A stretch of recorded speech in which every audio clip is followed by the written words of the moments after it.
Hello and welcome to We, Me and Us. We are delighted to have you here as we dive into the exciting journey of leading, coaching and transforming organizations in our rapidly changing world. I'm Pierre Neis, your host and Agile coach. I'm truly passionate about sharing real-world insights with those eager to create meaningful change.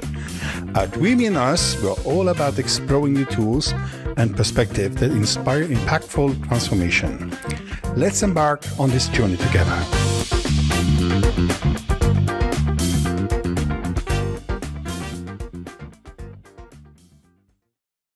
So I see, first of all, I have to say hello, Ivo. How are you doing? Hello, Pierre. I'm doing well. I'm drinking my first coffee, and I'm calling in from Riga, Latvia, the hollow place, not needing any agile people anymore. And it sounds that nobody in the whole world needs agile. I don't know, but agile is working here at least. And yeah. However, I hear something is going on, but at least not looking for single agile coaches at least anymore. But anyway, I decided to start my vision, restart my vision, and a little bit try to achieve that. And what I did, I actually created a new service. Oh, lovely! What And kind of service I have basically two service groups. One service group is agile coaching and everything around that, and then the other group is called facilitation service group. And I try to. I'm now in a sort of self-funded startup right now. I want to develop a service which is around facilitation, but not like a broad facilitation as such. But recently, I'm trying to study digital marketing, getting in touch with somebody who can help me sell these things. But in short, the service is about the latest version that I designed a few days ago by doing small iterations and finding and discovering that the product is called Inspiring Meetings. Oh, Inspiring Meeting. Can you tell me a little bit more about this? Yes. Just for the recording. Of course. You're not sponsoring that interview. No, I know. I understand that, of course. But yes, Inspiring Meetings, meaning that I want to offer such a service at several levels.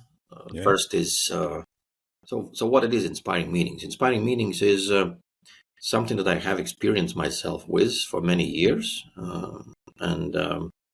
And it's about having different kinds of group activities, conversations, workshops, smaller, larger, up until open spaces, which basically are focused on inspiring people. Yeah, so kind of injecting positivity, find the positivity in the group, involving people, hearing them out. So making sure that at the end of the event, they are really uplifted, inspired, motivated more than in the beginning. They say it themselves. That's a kind of a measurement. And that's it. That's the service. And for who? Basically for leaders and leadership teams. So first is the simplest form is that somebody like, for example, like you would be a leader and you would like to have this more with your people, then we would work together, like in a mentoring kind of mode. I could help you having at least one meeting like that, different than you used to have. Then if you like the way we work, you could subscribe and we could work together for some time, like 3 months maybe. And then if you're part of a bigger company and you have a leadership team, then of course usually leadership teams need to be aligned, and doing big kickoffs and stuff like that requires alignment. Otherwise these meetings are not very inspiring because people are very different. Leaders are very different in the way they see things. So then I offer to work with the leadership team first to get aligned purpose outcomes of these inspiring event. And then we work through with this team how to have it. And actually I'm having one first client. Oh, well done. That is asking my help, and I'm trying to work it this way, through, and sending offer today about details in mid-February. So that's my service in short, and it's not particularly agile. It's just having these things because I love them. I like them, and I will try to market, promote, and sell, and see what happens in the next coming months. I must say, not weeks, but months probably. Yeah, because it takes some time to set things up, and so that's roughly my new service that's evolving every day, and my website reflects that. But it's already a bit outdated, so I will iterate on. But yeah, that's my. That's a good point, because you already have time to update your website. I didn't update my website in years, right? So I'm not good in this at all. But jumping on your proposal, so you are inspiring, and my motto is I'm annoying. So I will ask you an annoying question. Yes. Why do you think you have to inspire leaders more than people on a workshop? You think why do I want to inspire them? Yeah. No, I actually instead of the people in execution.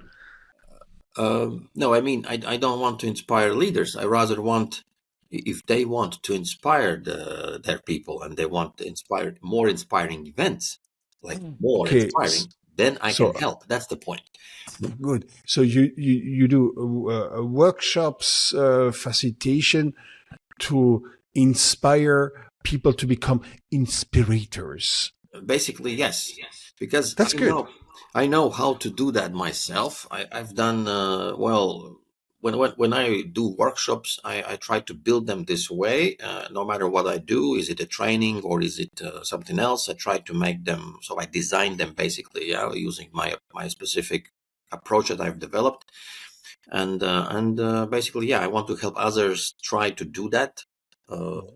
Not the same way, of course. That's why I'm there. But we're working together basically. Depending on the other party, maybe the help is like the amount of help is needed like this. It's just a bit of a guidance. Maybe someone needs a much more help. Then I'm more present and I'm more leading myself. That event, that undertaking. It all depends on the specific needs and specific readiness, or where somebody is, the leadership team, and what they really want.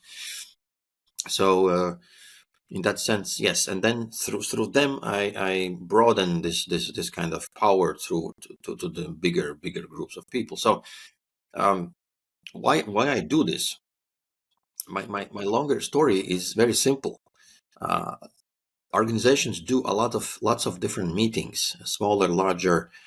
Especially important meetings are different town halls, all hands, kickoffs, startings of things. And in my experience, very often these big events are very clumsy, very passive, very uninspiring. And what happens is, let's take a simple planning event of a bigger scale. Is it a big room planning or just some kind of planning? So when you do plannings in an uninspiring way, or in a traditional way, so is the work afterwards. So my kind of idea is then an experience is that if you do a very good inspiring planning, then so is the work. It lasts, and people are more engaged into that doing after this inspiring event. And the bigger picture of that is even more. Everyone wants their people to be engaged, motivated, and so on. This is a usual business metric after all. So this all contributes to those metrics, and that's my kind of a bigger story is why would you want that? Yeah, because if someone asks why would I want to inspire somebody, I can explain that to you in 5 minutes, because you want that. Yeah, that's your metric. That's your that's how are you rated as a leader at the end of the day. So that's it. That's my yeah, this sounds well. So planning parts can resonate. The problem is, the planning, the meetings, people love to give me an agenda so I know where I have my 5 minutes when I can talk, and nobody has a vision and nobody has an overview at the end of maybe, let's say, a week of working. If you make this plan, everyone say, okay, let's commit. And then you have only the project manager or some leader who is granted ticking the boxes. Okay, follow what I tell you. Yeah, okay, well, if you say, That can Okay. happen, yeah. And that's why I have in my approach, I have specific preparation phase that if someone wants this kind of service to run, we do preparations, and we're very strict on that. So how do we prepare? How do we define the outcomes, the purpose, the roles, all the details? So I have a detailed checklist that's evolving all the time, and I have structured visual approach using Miro board, by the way, a visual approach how to prepare for these kinds of events, starting from what happens before, what happens in the beginning, what happens in an event itself, what happens afterwards. So it's a very detailed checklist that allows us to prepare well, because preparation is fundamental. It's without that you won't get anything there in that event. So So what can your customers, these people, expecting concretely? Is it something just inspirational, fun, or we have a good event, so tackle the boxes, then people should be motivated and by magic be running out, or is there something else? Expecting concretely. So basically, I'm not proposing to do specifically events for inspiring someone. I'm rather proposing that we do the same thing that you want to do. For example, the regular planning or the new kickoff, just in an inspiring way. That's the difference. So what's concretely being offered is that when we start working together, I show examples of what does it mean, an inspiring meeting. So what happens at the end? I show examples of feedbacks and how people look like. I have pictures with myself and with others. So how do we look like, and what do we say when we end at the end of such a meeting? So that's why I'm offering. If you want something like this, we can do it. We need to work together. So no, I want to push you a little bit in your corners. Sure. In a way. I'm a company. I don't care in anything else. Agile, okay, I do it because I do a daily stand up every month. So I'm an Agile now. Nice. I have people. My project managers are now Scrum masters, and the line managers are now product owners. But all the people, they're not working good enough. They're not really good. They're just, but they're very, very expensive, So I want to reduce the costs, but I want to have smarter people. And maybe motivation can be good. I'm sarcastic here, right? I see your face. I'm trying to understand what are you asking. All right. If, let's say, you're facing somebody from procurement and they say, okay, why you? And what is the concrete outcome I can expect? Okay, so the way you describe this, it sounds more like you are maybe interested in my other service, which is around Agile and coaching part. Yeah? So this is a different approach. Then we could discuss this, because my two services are having two different starting points. If you are about these meetings and stuff, that's a different starting point. And if we're talking about Agile or something like that, then I have developed a kind of Agile coaching agreement, the newest version of mine, that there's again a series of questions that I need to ask you to understand what are you really after. But going back to your request about this and that, what you asked. So that would be a leader's request about something. So I would a little bit probe more, and I'm not sure that I will be acting much as a consultant here. I would promise something to you. Instead, I would promise that we could work together with you in finding ways out. But I'm not sure. I can't. I'm not promising anything that I will bring to you something that you will that will motivate your people more. No, we can. Yeah, I got your point. Service in a way, yeah. Yeah, but I want to help you because, in the contracting part, depends on companies. Okay, the best companies is people who know you already, say, or come to us, charge me whatever you want, how long you want. Happened to me 2-3 times in 40 years. But okay, that's best case scenario, and usually you have a manager saying, okay, I would love to work with you. And then he goes, and when are you ready? Oh yeah. Can we start Monday? Yes. I have to handle to procurement. They say, okay, then you can lie back. Right. Then it takes between 3 and 6 months. And maybe at the end, it will be, oh no, you're not a registered company at our level. So now the thing that I would love to happen, because this conversation is very nearly mentoring and coaching part, and I want to play with you because I know you pretty well and you know me. And the idea is, if I want to be very, very specific, when you have somebody who has absolutely no clue, is Agile is just an IT thing, Come on, this is old school. Bring me new stuff. I want to have the fancy new thing. And AI. What can you do? What is your difference besides if an AI cannot do it for you? My difference? How am I different from someone else? So why should I buy your service? Well, because in times of overwhelming AI letters everywhere, on phones, on internet, in everywhere, I offer high human intelligence a lot. So I'm very, very human focused. So I add a lot of human part to the AI stuff. So if you would wish to apply AI, yes, of course, that's cool, and we have to make use of that. But my difference from others probably is that I still really focus on the human part of the thing, and that's why my service is very humane and very really focused and very kind of human-centric and honest and open and transparent. So that's my. It sounds good. Human-centric. Because one thing, I'm an old guy. I'm really, really old. Yeah. And the thing is, AI will change the world. Before AI, we have, blockchain will change the world. I have this before.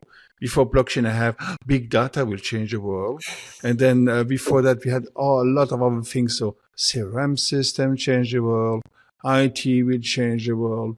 A lot of things. What happened over the go, if I looking back, because I'm one of the best Generation X, Yeah, Generation X. So, and a joke beside is, I have favorite American brands like my car and the technology we're using.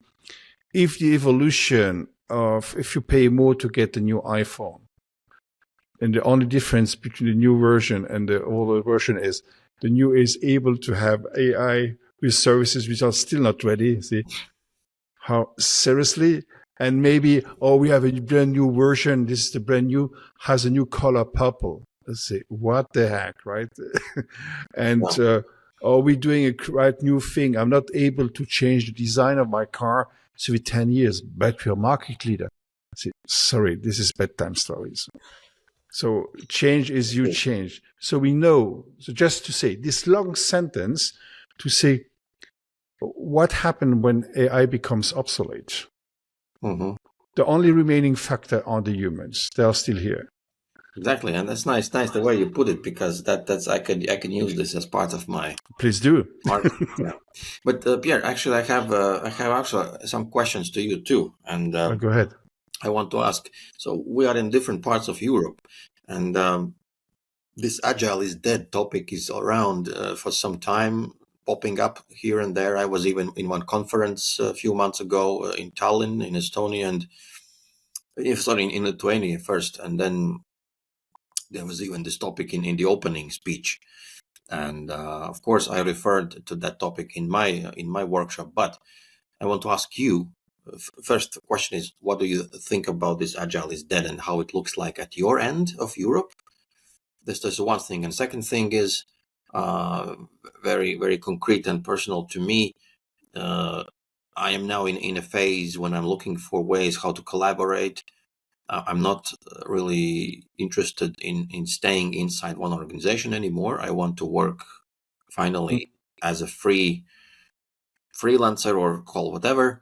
So I'm looking for ways to collaborate. And the second question is there a way we could do something with you it could be even just some training episodes or whatever, or this new service that I just described. But anyway, two things: Agile is dead. What do you think about that? And the other, could we somehow collaborate at some point?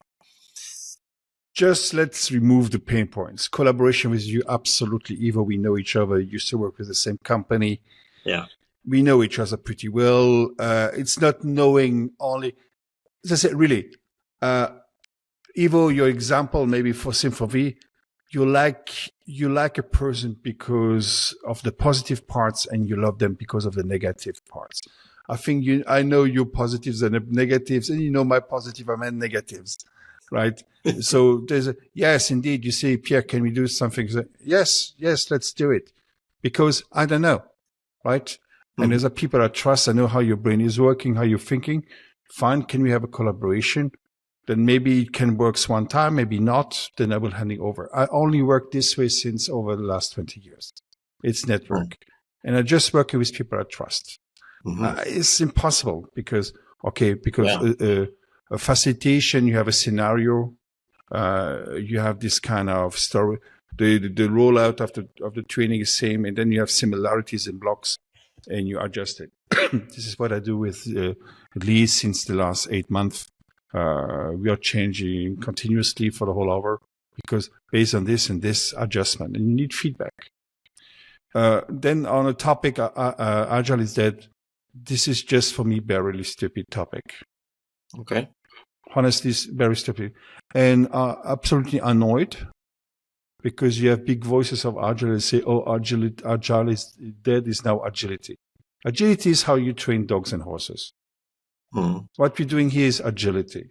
We're using the tool. You have the smell, the taste, but you don't do it. And a lot of people are just stuck in the engineering part. The thing is, oh yes, but we came with the idea of engineering. Lovely. But even Agile didn't came from the manifesto. It came from the Agile manufacturing part. It came before for something else. So, hello. Okay, you spread the voice, but you have the declaration of interdependence, who came after the manifesto, which is absolutely awesome. Has the human part, the management part. Beyond budgeting is calling corporate agility. Beyond budgeting, and that came in 1970.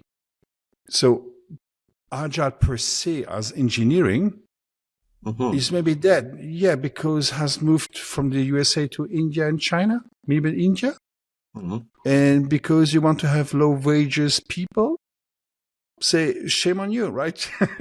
you okay, you train the people, and the business is selling. Let's say Agile dead because you don't sell that much training any longer. Yeah, if you see a country like Germany, if you see that maybe every 10 minutes you can have another certified Scrum trainer, so you have maybe more. At the end, you will have more certified Scrum trainers than people doing software development, and that's crazy. So that's why it's dead. Yeah, hopefully. Agree. Yeah. Because we're still not addressing the right points. I created, let's say, 15 years ago, Agile for HR. Even I discovered in parallel, ladies in Finland and Sweden did it too. So we just aligned, but never cross our borders. And you discover that HR is nothing but HR. It's just managing a thing. Is never addressing the thing. Crazy factor is since the Agile at Scale approach, the Spotify, blah, blah, blah. The big idea is now you have the unbundling part. You have to remove the let's say the traditional production lines of service line or line of businesses. So managers have to choose between the product, their specialty or expertise, and people management part. Then discover that managers are doing the HR part. So people management has to become a thing. Okay. But if you remove this from the equation because it's worthless, I disagree. I disagree. So I have this very long sentence because this is a pain. It's just not even disruptive. It's confusing. It is. And just to add on this is that I still think that so many people that talk about agile is dead, or that's outdated or something like that, they don't really understand really what it is in the first place. Oh, or maybe even wrong. So you know, there is a rule. If you have a concept and idea, scrutinize your concept, your idea, and your way you're talking until you discover that you have to shut up one day. Yeah, Right? and by the way, I again, one of my services regarding agile section of my services is exactly step one.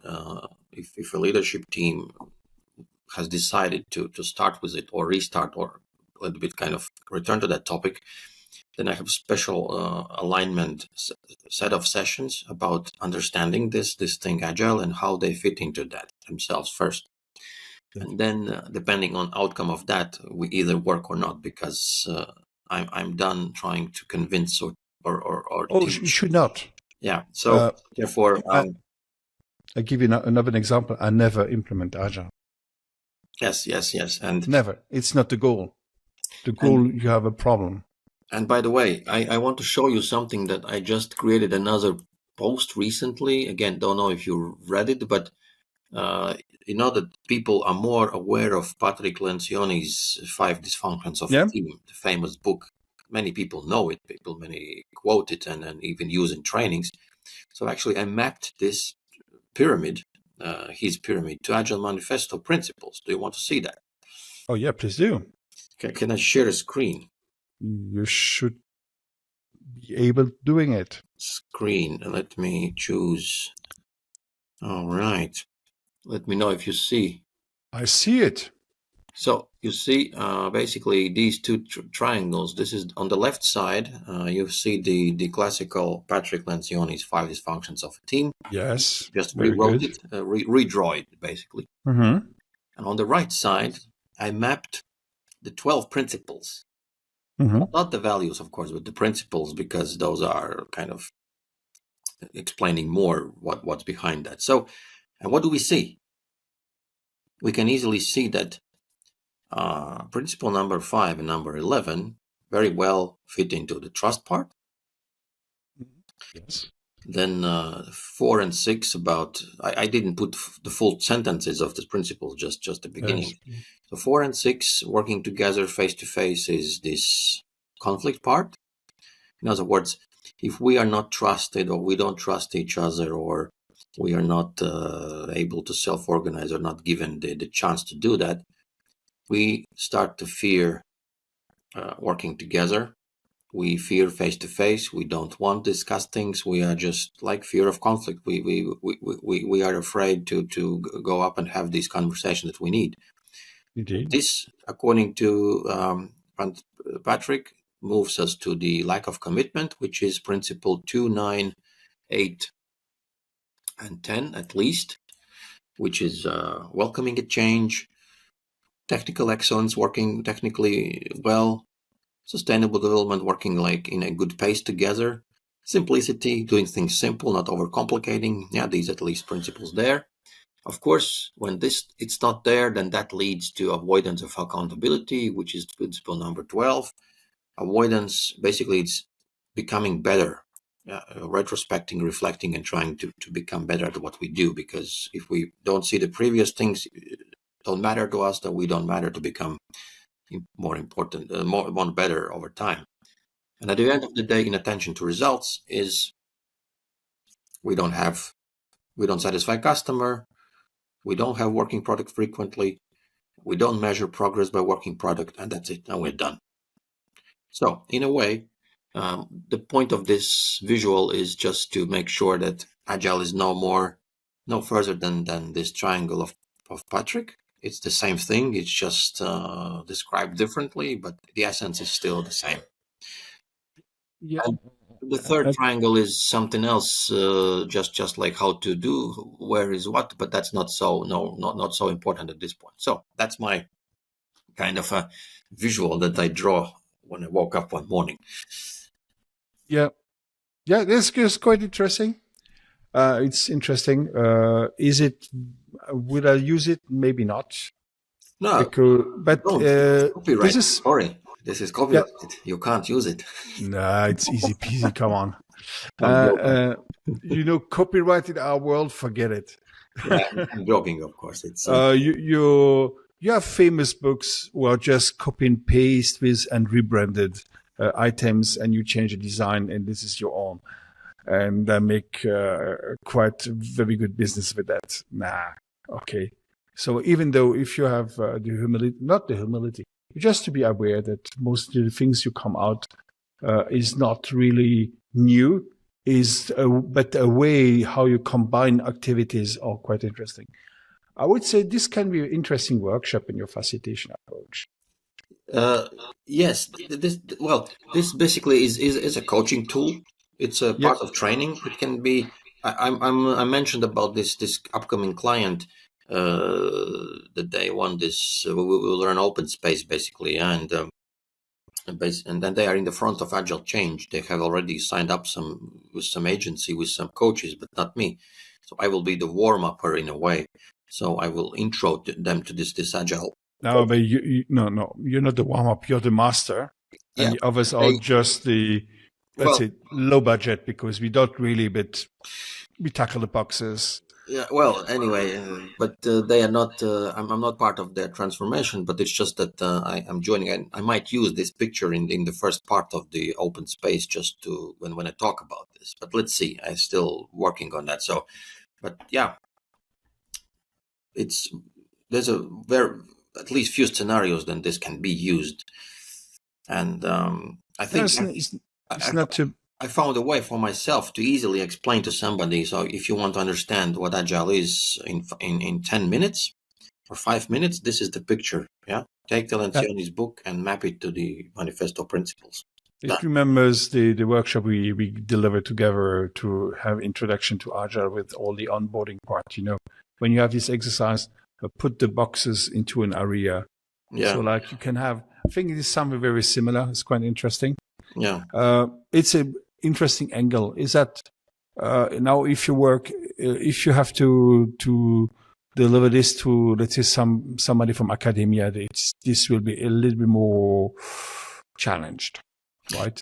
But it's a good, from a coaching perspective, to inspire. Yeah, I think is a good point. I definitely see a point that I could prepare this empty triangle with sticky notes outside.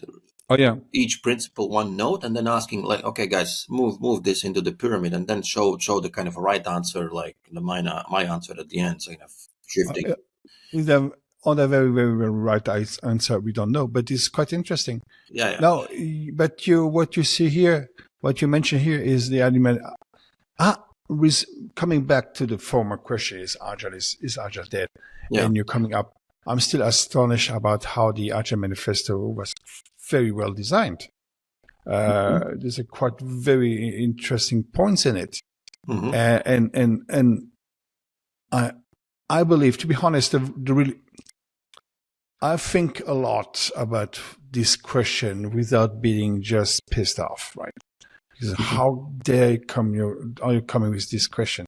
It's just confusing everyone, because the problem is with feedback and what's happening in today's conditions. So if you're looking at this, we are in January 2025. And if you take a look about it, I'm thinking was Agile not only rhetorical, Ivo? Maybe. I don't know. Because we are from Europe, right? We are passionate, right? So for us, for me at least, it's not rhetorical at all, right? And that's why I came out with a question I ask every time. And in 20 minutes, I have another workshop the whole week. And I will ask the thing is, and what kind of Agile is your Agile?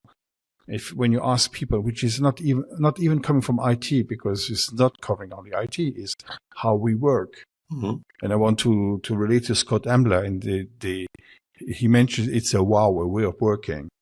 It's a behavior. It's not even a culture or mindset. It's a way of how we interact together. And then you see it from a completely different angle. And when you ask the question, what kind of Agile is your Agile? You will have complete different answers. Yeah. People are not coming. Usually you say, oh, it's sprinting, daily scrum, whatever. You say, okay, this is somebody who's stuck into the methodology part.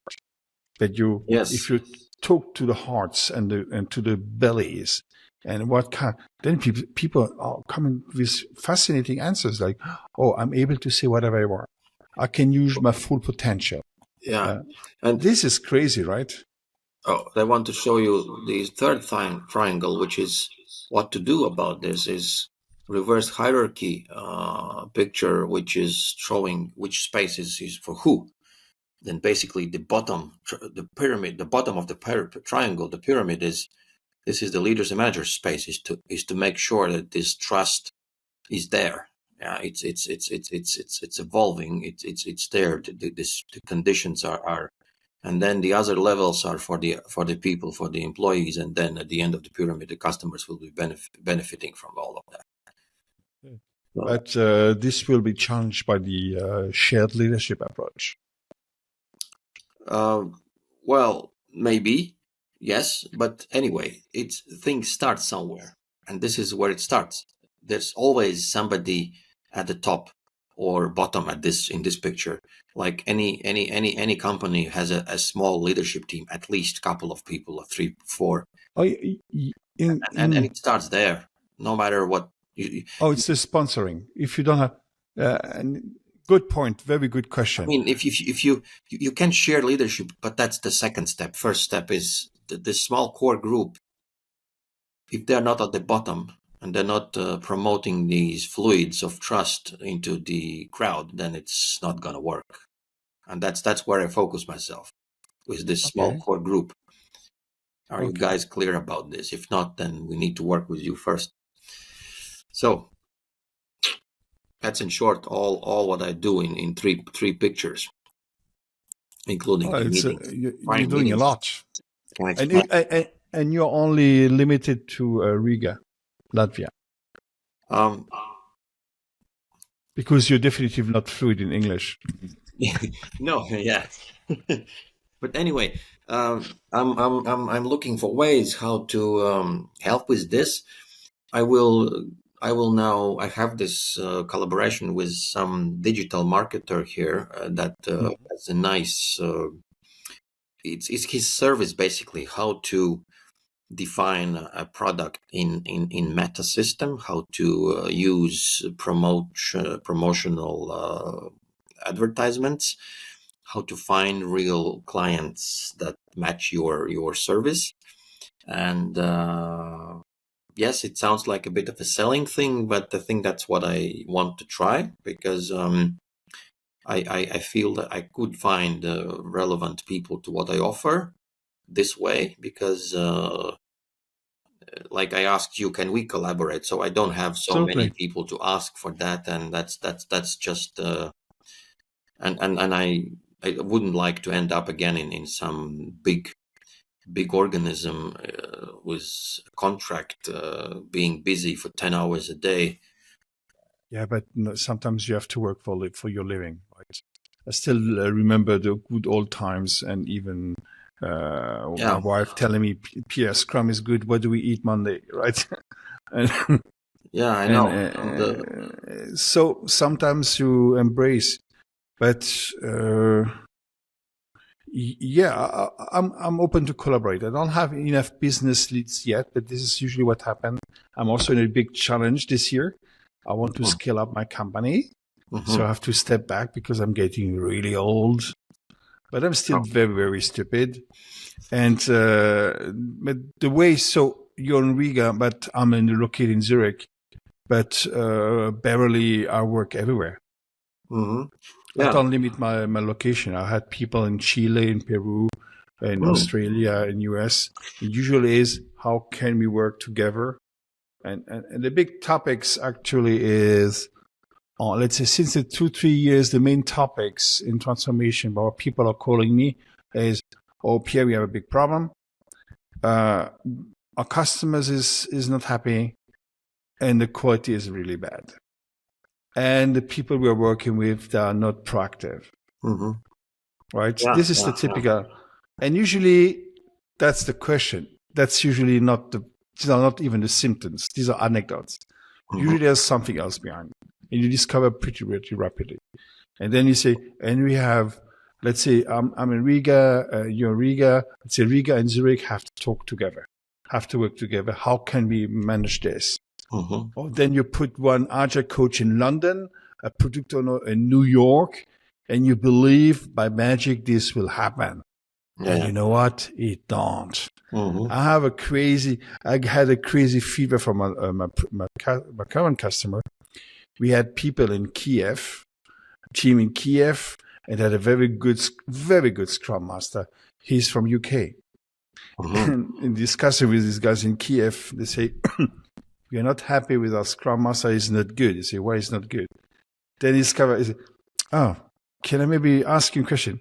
Do you think he's not good because his English is very good? Oh. Then maybe you don't understand him that much. Maybe yes. So we are maybe looking in the wrong direction. So what you do facilitation is, okay, the side effect is collaboration, the buy-in, the motivation, and alignment, cohesion. That's absolutely, in fact, is communication. Is you bring people together. Facilitation, just the simplest way to bring people together and talk. It's the problem when the developers or people say, oh, the user story are so badly done. What is the product owner doing, right? You go to the product owner, the requirement, I got it from the business. I just remember, user story means talk to the user, that user has a story. Yeah, these are not requirements, right? Basic. Yes. It's very, very, very simple. Don't come with crazy things. Oh, and then you go in a meeting. Oh, I cannot cope with it. And you as a coach, you have to come. Like, okay, so children, how are you nice? Be nice together. Be nice with your brother. No, in fact, is more. One is speaking maybe requirement or technology. The other is speaking business. And you're in the middle. And when you see, okay, I got your point. Can you draw me what you want? Just I know. You know, that's simple. Yeah. And we have in our job in facilitation, which is, I think, absolutely, for me, is also a key for coaches. Yeah. Because motivation coaches, so you can do like me. I train sport coaches on Agile coaching. Motivation coaching on Agile coaching, because Agile coaching is different. It's an evolution of systemic coaching. It's not just we have 1 minute left, and you said you need to have some time before the training. So thanks a lot for this 45 minutes. Hey, Ivo. And brief. I'm the host here, not you. Okay. Yeah. But anyway, that's good. On my channel, We Me and Us on Spotify, on YouTube. Okay, then and coming over. Yeah. And usually I try to have no bullshit approach. And the thing is, if you sell it, I sell only my own company. Even I'm very bad on that. My company is Menschgeist. We're doing a couple of things very similar than Ivo, but I believe in collaboration. Yes, me too. Menschgeist has only one employee. That's me. I used to work with companies. We brought 350 coaches and facilitators around the world. It was all people like Ivo, all people I know, and people I trust.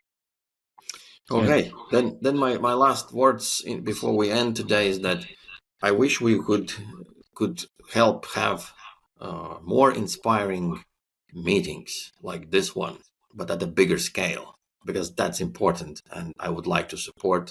Of course, it's a promotional text right now, but still. Ivo, I have a crazy idea. I used to have this idea when we celebrated 20 years of the Agile Manifesto. In fact, nobody did, is it? I would love to create around the world, having small events about Agile retrospectives. Doing, let's say, the whole community doing a retrospective of 20 plus years of Agile. Wow. That's a deep one. Yeah, but maybe we can try. I don't know. Yeah, because deeper hurts. Yes, that's true. So we have to be honest with ourselves. Yes. Ivo, thank you so much. Thank you so much, Pierre. Take care. All the Yep. best. We keep in touch. Yes. Thank you. Thank you so much for joining us at We Win Us. We are excited to be on this journey with you as we support your growth as a leader and change maker, helping you build resilient and agile organizations. If you enjoyed this episode, we'd be grateful if you could share it or connect with us on social media. And if you or someone you know has valuable insights to share, please reach out. I'd be thrilled to feature them. Until next time, keep evolving and stay inspired.